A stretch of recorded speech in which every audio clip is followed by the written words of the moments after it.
نام خدا. شناخت و توجه به هر یک از اوصاف الهی آثار تربیتی زیادی رو با خودش به همراه داره.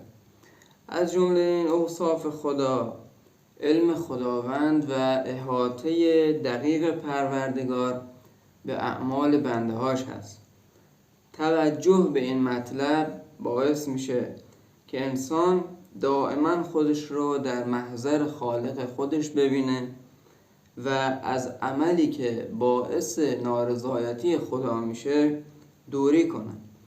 انسانی که خودش رو در محضر خدا میبینه نه فقط مرتکب گناه نمیشه، بلکه فکر گناه رو هم از ذهن خودش بیرون میکنه.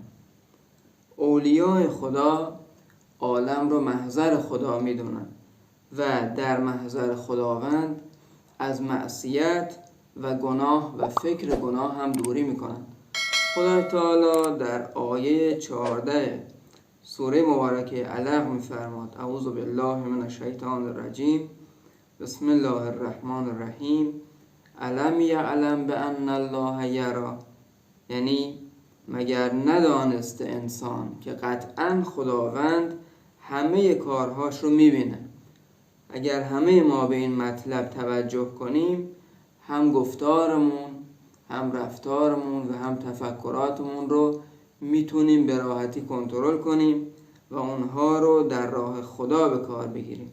همون مطلبی که امام خمینی رضوان الله علیه فرمودن که عالم محضر خداست، در محضر خدا معصیت نکنید.